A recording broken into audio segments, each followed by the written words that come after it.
All right, guys, we're gonna go. Hospital. That's French for hospital. It's also some old French dude's last name. He came up with this rule. Write it down, and then I'll help you understand it. Okay, this is a new method, like strategy for solving some more complicated limit questions. Okay.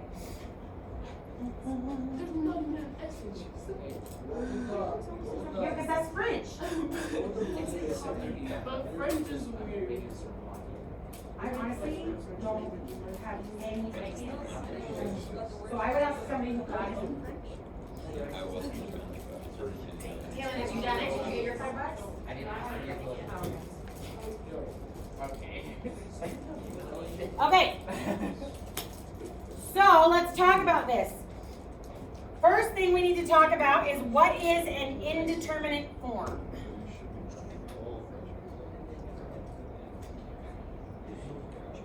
An indeterminate form is anything of infinity over infinity or 0 over 0. So these are the ones that are more complicated in our limits because they're the ones we can't just plug in the number and get the y coordinate popped out, right?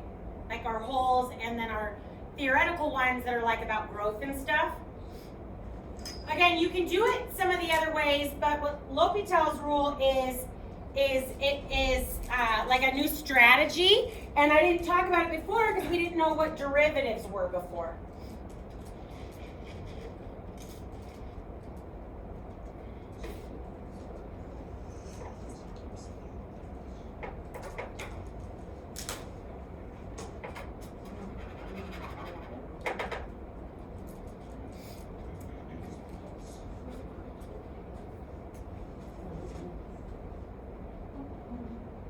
Okay, about 30 more seconds to write that down, and then I'm going to start explaining it.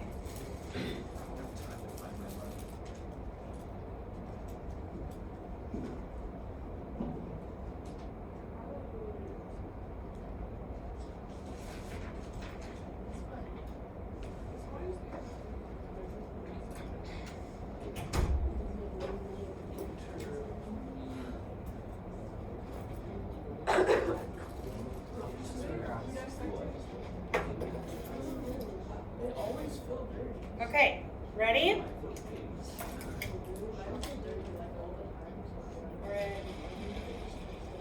Top off here.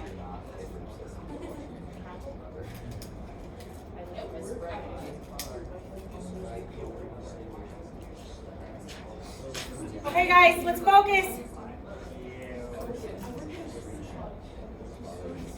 Okay, so let me show you an example of an indeterminate form.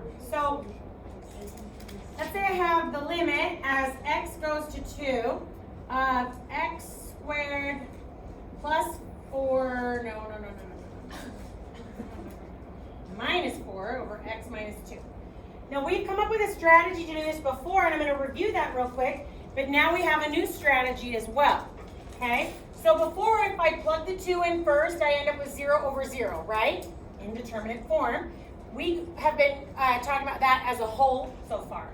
So I would factor that, right? I'd get rid of the whole factor.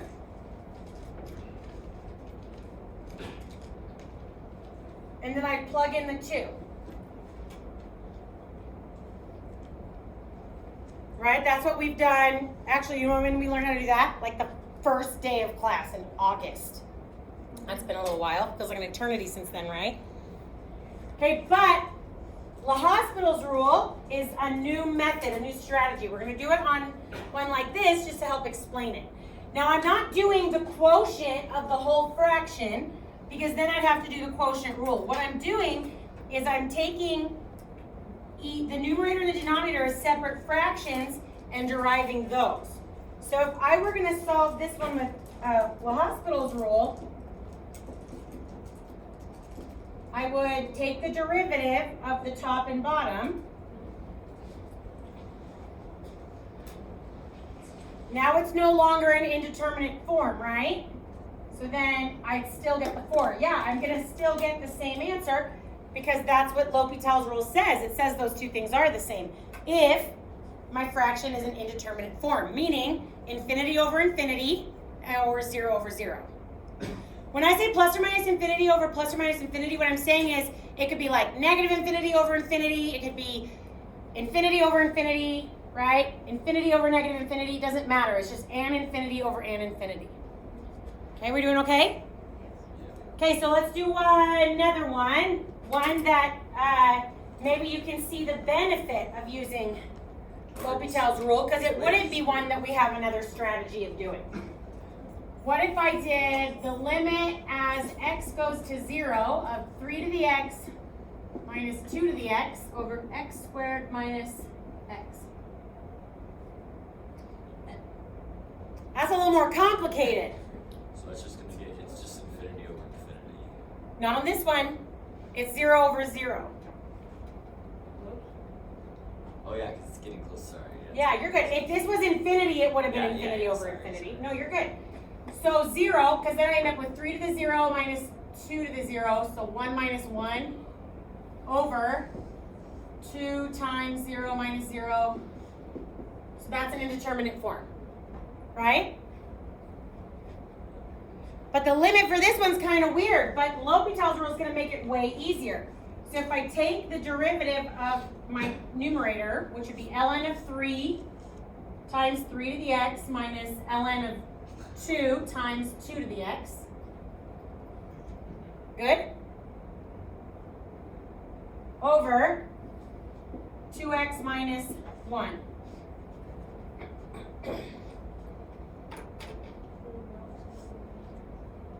Well, now it's no longer an indeterminate form.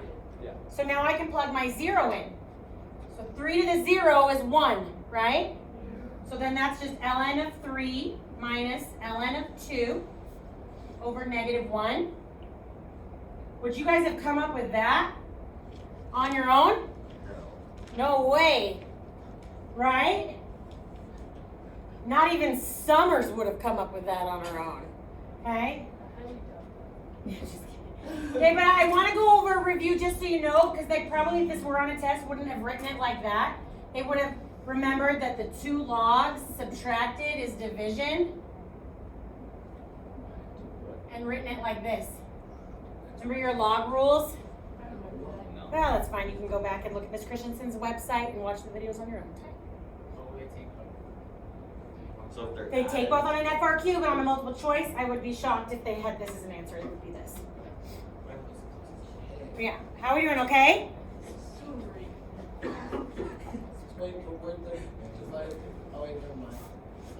Got it? Okay. Let's look at one more. The limit as x goes to about I halves cosine x over sine x minus 1. Sorry, all my examples are 0 over 0. They're the easiest ones to come up with on the top of your head, which is how I roll. Plug in the pi halves. What's sine of pi halves? 1.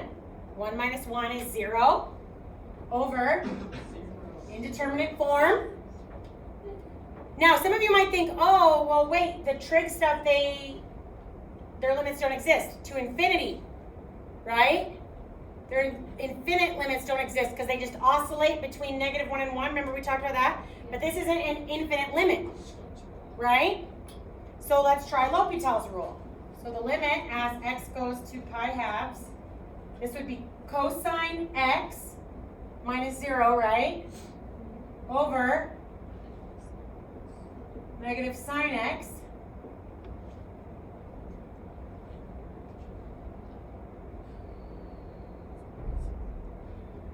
so 0 over negative 1, so 0.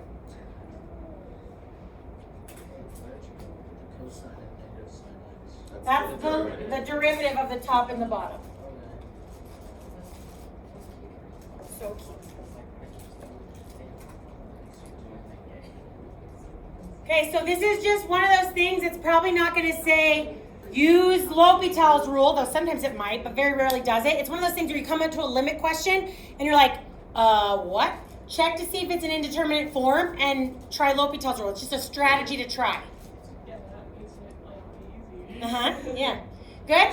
We're going to go on to our other topic for today. It has nothing to do with L'Hopital's rule. Yay. Hooray.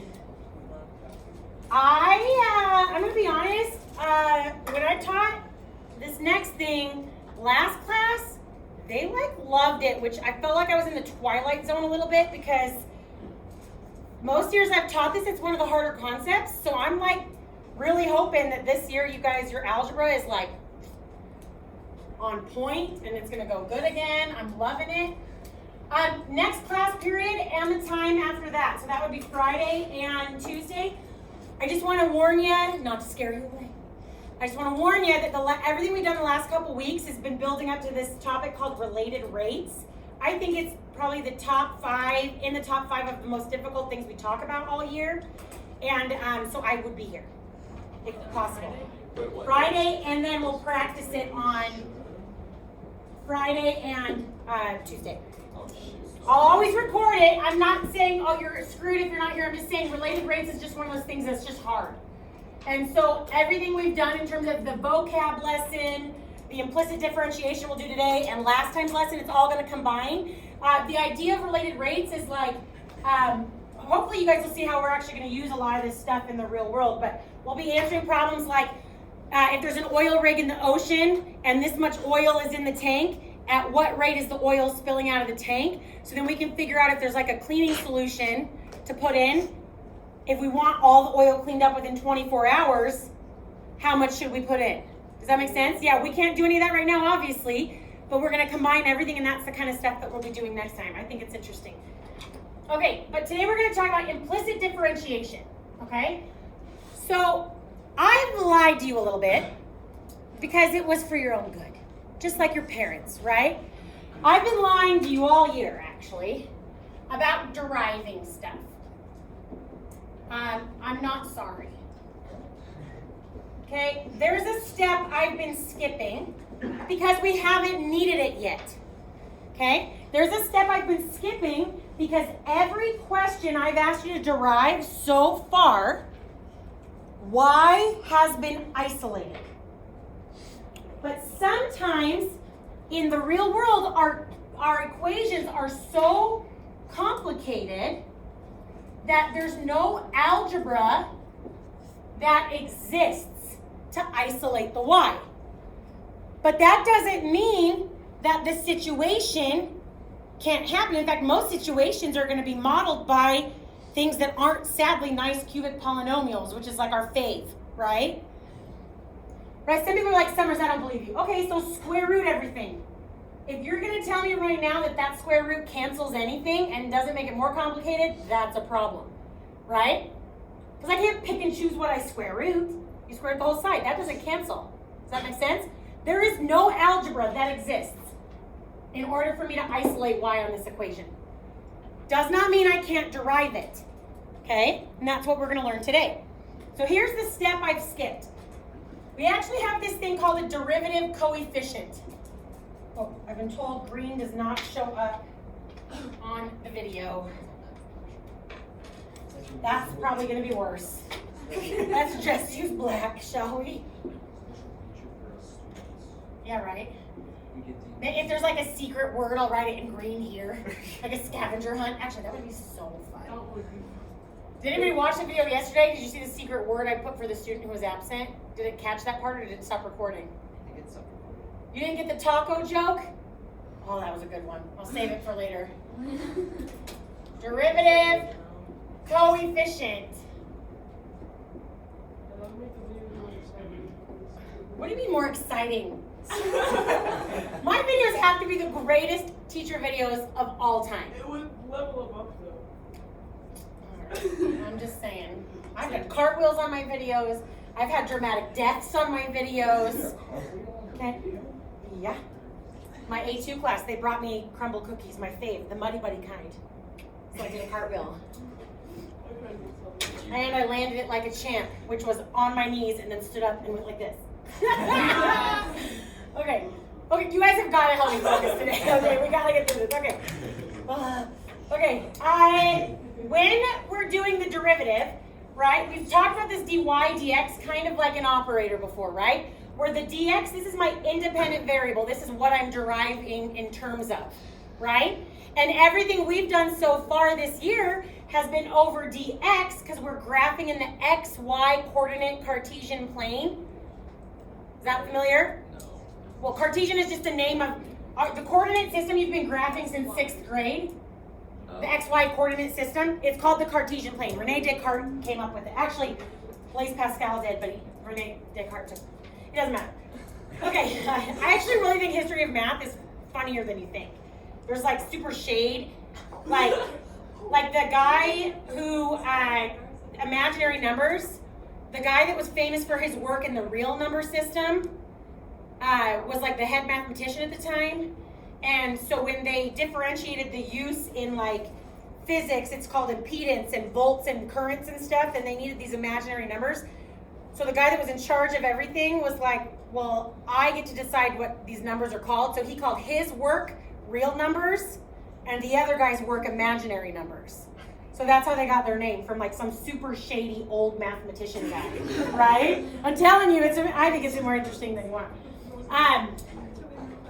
Oh my gosh. Can I just start this over? Have I even finished a thought yet? Okay, stop. Okay, compose. Okay, so this is our normal derivative operator, yeah? Okay, so the Could you x, reverse it? huh? Could you like plug in what equals to x below? What equal? No, let me finish this, okay? So this is our independent variable. Everything we've done so far until next time, my derivative operator here has been over dx because our independent variable in the Cartesian plane is x, right? And then this is what I'm deriving. So sometimes we put equations in there, sometimes we put dy over dx, right? But technically, this derivative coefficient should be multiplied by anything I take the derivative of. So let me show you the step that I skipped. The step that I skipped here is showing this here. Because technically I'm deriving an x. I'm deriving a variable, something changing, right? And then over here, think of this like a linear. The derivative of that is 1 times its derivative coefficient. That's where it gets in coefficient. We're multiplying, right? Okay? Well, here's why I haven't needed that before. If y is isolated, then the derivative of it is always 1, right? And in a fraction, what happens when I have the same thing on the top and on the bottom? It's 1. It's 1. That's why I haven't needed this step yet, right? But when I cannot isolate y, I do need it. You guys with me? So the idea is that anytime I derive a variable, I have to be multiplying it by its derivative coefficient, okay? So let's say I get this problem, and I want you to find dy dx. Because I have dyslexia and ADHD. Okay. I know, right? I fixed it. Okay. After you pointed it out. All right, so then I derive this, and I get negative sine y times its derivative coefficient. Right? Yeah. Okay. Then I have plus 2y times its derivative coefficient.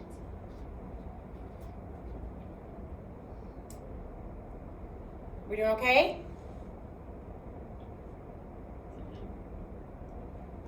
Equals 1 times its derivative coefficient.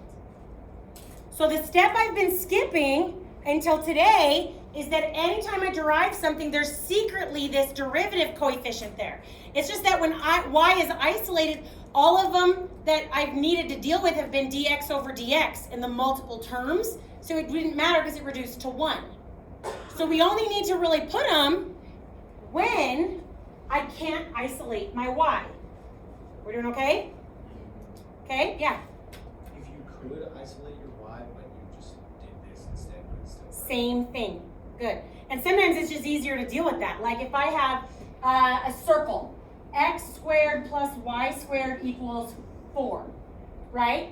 I could isolate y, but then I have to deal with the plus or minus on a square root, multiple equations, right?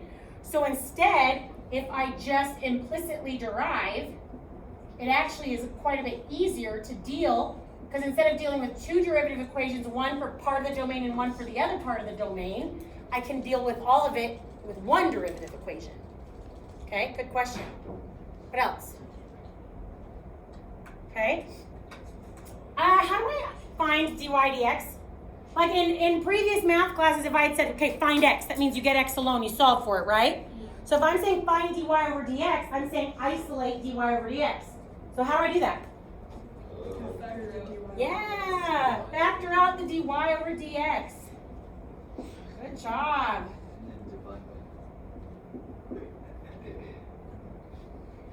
Wait, why does it equal? Was dx over dx? Oh yeah. Good. Yeah. Now what? Well, we want to get dy over dx by so divide by. Yeah. So this is the first one we've seen that the slope of the tangent line depends on the y-coordinate of the point of tangency instead of the x-coordinate of the point of tangency. Did you understand what I mean when I say that? All the dy over dx's we've seen so far have been like dy over dx equals 2x, right? So all of the points of tangency, the x-coordinate is all we cared about. But on this one, it's only the y-coordinate of the point of tangency that determines the slope at each point on the graph. How are we doing, okay? Questions? Okay, let's finish up this one. I'll give you a second for those that wrote it down or didn't write it down to write it down.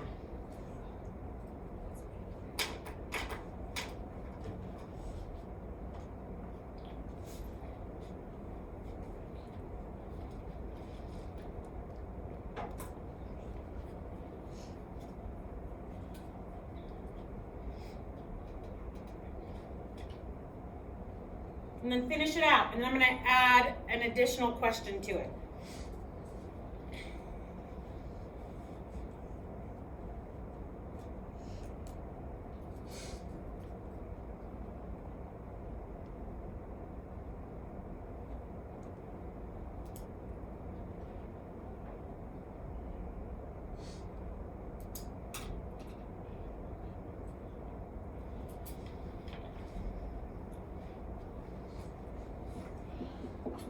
So is it just dx over dx because the coefficient, because the variable is x?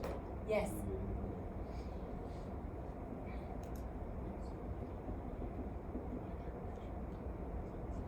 So the x is always on bottom, so the x part is always gonna become For today. that's fine. So we're dealing with things that depend on time and stuff like that next time. Volumes that change in terms of their radius. Maybe r is our independent variable, right? Things like that. That's what I got. You got it? Yes. Okay, so let me ask you this now. We're going to add this, make a connection with this to other things we've done. Your favorite thing ever, tangent line equations, right? What if I wanted now the equation of the line tangent to x squared plus y squared equals 4 at 1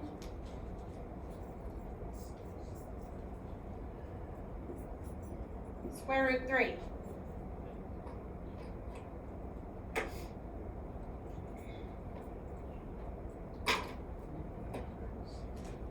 Why didn't I just put in the point like 1, 2?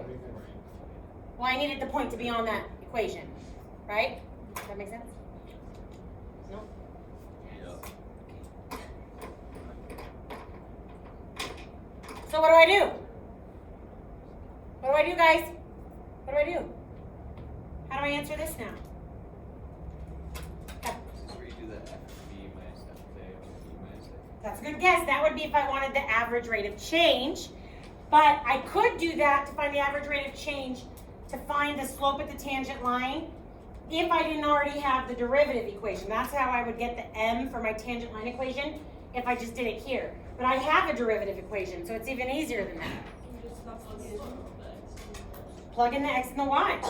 So my slope of the tangent line derivative is -1 over square root of 3.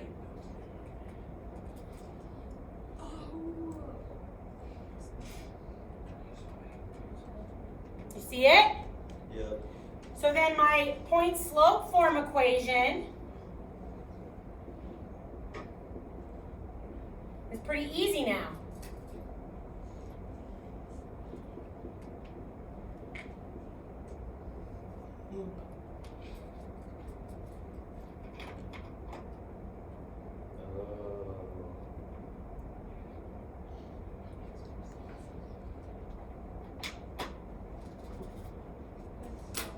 That's so cool.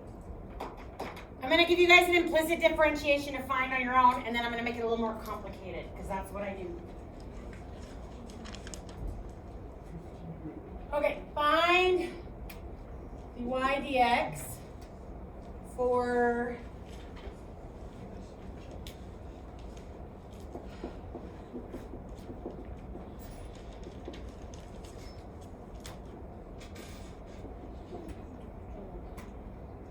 okay, I want you to find dy over dx for that, and then I'm going to make it a little more complicated.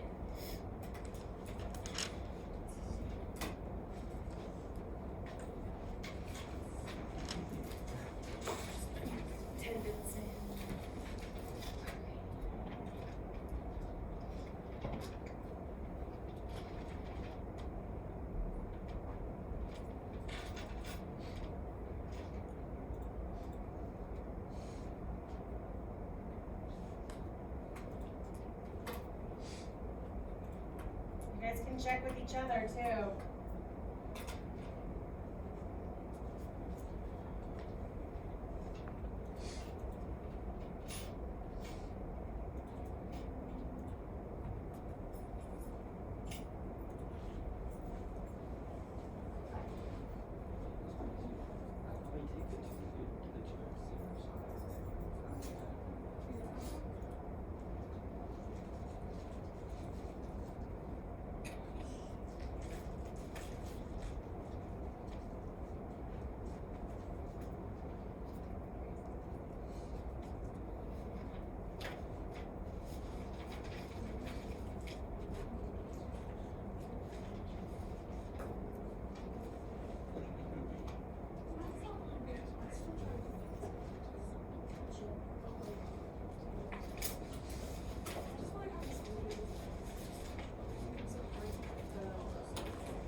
Yeah, I forgot that too.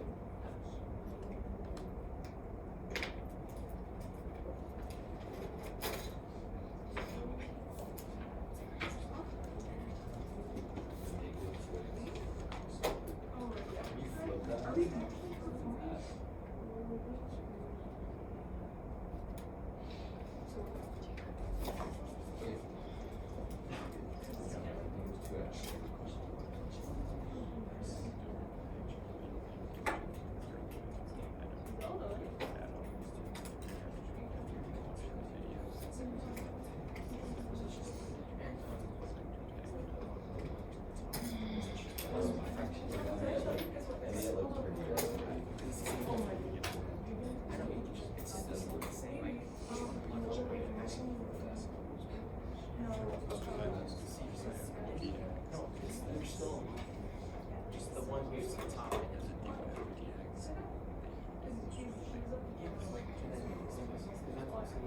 You guys trying it?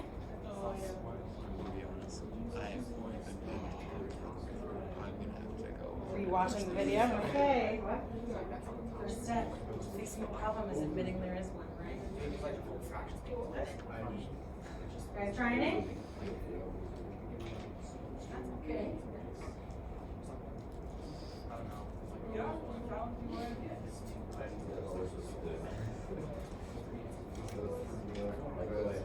Smart's good? Yeah. That's why I've switched it to Y native. Power. Yeah. I think that looks prettier. It also doesn't look like top. It's right here, because that was next, so that gives you the answer. So you gotta move that over before you can. That's what you're doing. They're not too bad yet.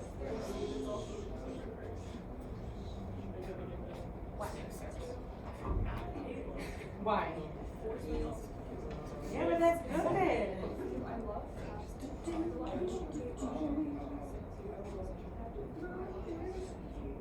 Okay. Looks good.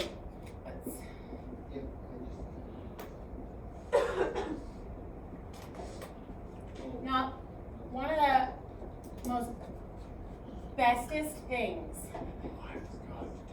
about math is that there might be more than one algebraic way to get to the answer. Okay, but if you did it right, your answers are equivalent. Okay?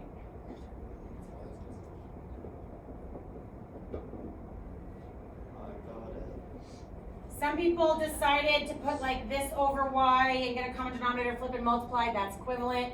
Some people may have written this as like y to the -1, so they didn't have to deal with a fraction over a fraction, right? That's fine, okay, looks good. How are we doing, okay? Any questions? Okay, we are going to, I'm gonna make it a little harder because that's what I do, right? Okay, a little trickier.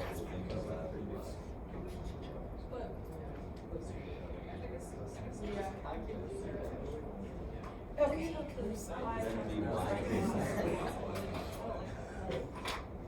Okay. It kind of looks prettier. Negative 2xy over y equals y. Wait, you do it by dy or by dx? Okay, here's the deal. Huh? The multiply by this you do together. Now, they're multiplied by each other, but I can't split those up. Because if this is the equation right now, technically, there are no restrictions on x or y. If I try and divide over the x or divide over the y, it creates an asymptote in the equation that is not there. With me? No? So, I don't have any denominators that could be divided by 0 errors right now, right? No. So, people are like, well, why can't I just do divide both sides by x or whatever? You can't. Because then I'm putting in a divide by 0 error that isn't in the equation. So we have to derive it from this. So how, if I have x times y, how do I derive the product of two things? Oh, you use the product rule. Ah, that's what makes this one tricky, is because I have to use my product rule.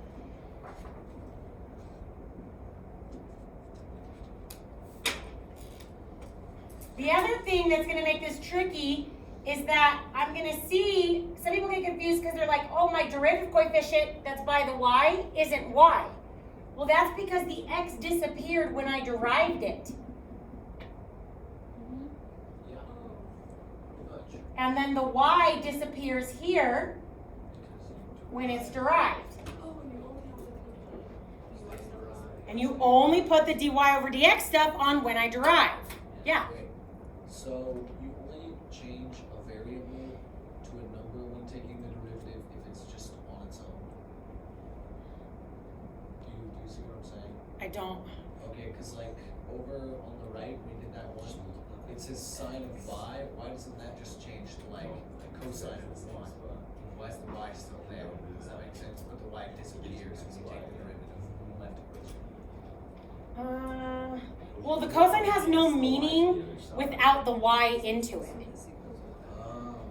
So what I think what you're thinking of is that when I'm doing anything that is linear, the derivative of any linear is just the slope of the linear.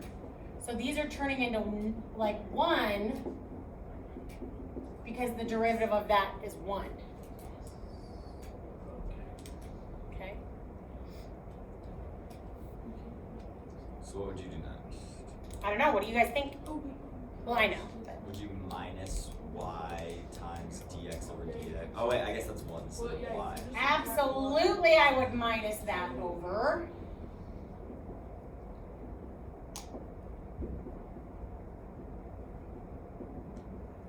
Can you divide by x now that it's So your derivative is negative y over x. But there is a divide by 0. That's fine because it happened after we derived. What I'm saying is there is a point of non-differentiability that I'm creating with an asymptote that shouldn't be there before I derive. So before you derive, I don't like to rearrange it at all if I'm dealing with a y. Okay? Can I make it a little trickier? Joseph looks at the time before she gives me permission. Okay, I'm gonna make it a little trickier. I was gonna have you guys try this one on your own, but I think I'm gonna work with you still. Because there's 2 more examples I wanna do. Oh yeah, I'll show you the picture. It's so funny. I forgot. You're like, I did not. Yeah, I wanna see that.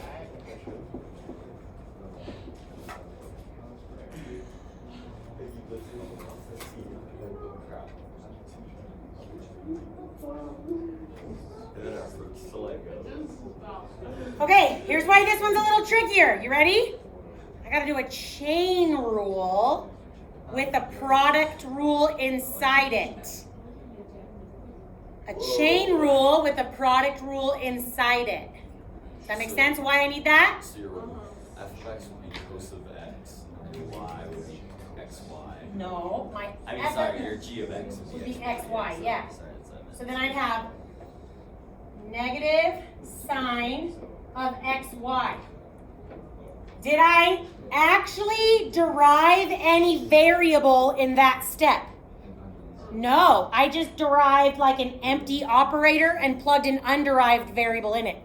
So the derivative coefficient is not needed until I have to times by my g prime is when I need my derivative coefficient. Because when I plugged in my xy into here, they weren't derived, right? Yeah. So now I'm going to do a product rule, and this is when I'm going to need my derivative coefficients.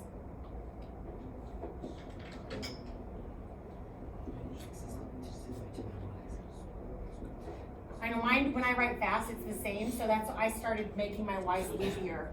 Y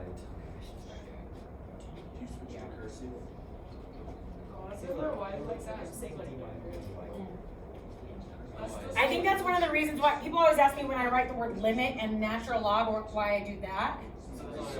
I think it's because when I started doing stuff like this, and a lot of times I kept writing H's instead of LN, it would drive me crazy. So I always do the loopy one. I started doing that when I started crossing my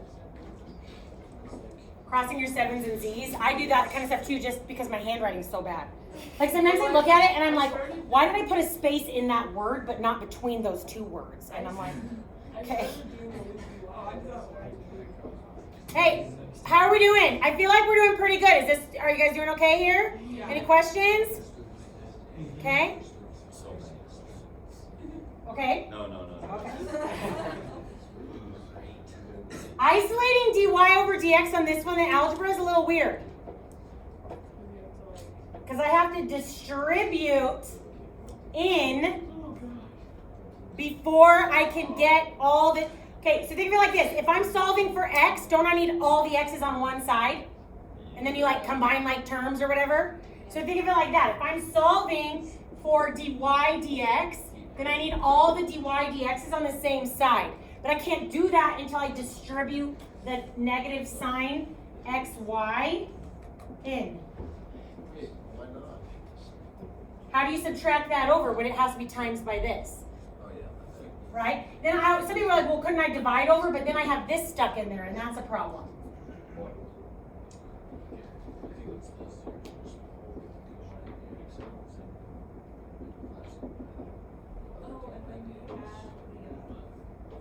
Yeah, add this over. I am just gonna, multiplication is commutative, and I like to put anything not in the sign in front of it, just because, Yeah, I like it better too. yeah, I don't know, convention tells me I should, I guess. Couldn't you just pull the dy of dx out of it and then Where? divide it in the Here? Yeah. That's not dy over dx, that's Oh, dx yeah, over okay. dx. I didn't see that. No, but that's the right idea though that you're looking at, you just have to be careful.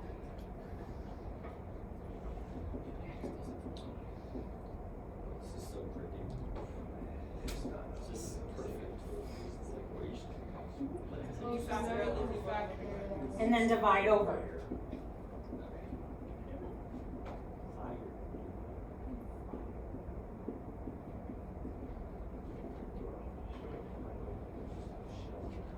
So that's your derivative. Yeah. Pretty complicated one. But I also think it's interesting that this one's point of its tangent line is dependent on both the x and the y coordinate of the plane of tangency. Whoa. So would you But I'm a ever- nerd, so I think stuff like that is cool. Would you ever see that one? Absolutely. Ones like that you're going to see more often in the real world than ones that are nice cubic polynomials. Because sadly, a bee does not fly like this, right? They go like this. Hopefully that's not how your airplane goes though. Okay, one more, but I'm going to make it kind of easy for time. Because I want to go over what word am I trying to say? The division one. There we go, thank you.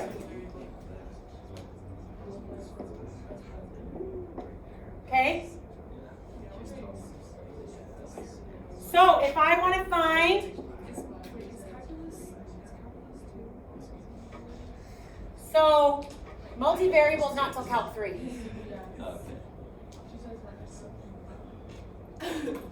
So Calc 2 is more like calculus in different realms is what I always say. But like in the polar realm, parametric realm, and things like that. Ew. She's like, ew.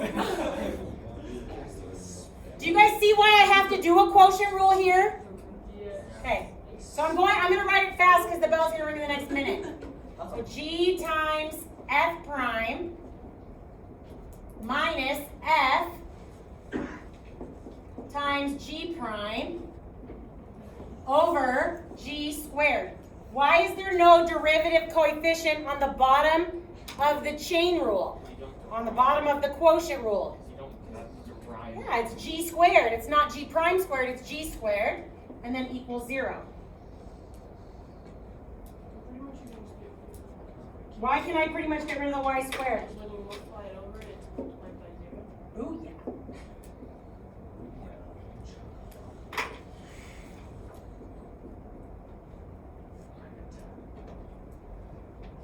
No, minus the y. Okay, please remember that I gave you guys an extra day for that book work, but then you also have that homework over there that's the FRQs. And then come to the Christmas jars assembly, because you never know what's going to happen. I'm gonna be the DJ for that one. You are? Sir. Oh, yeah.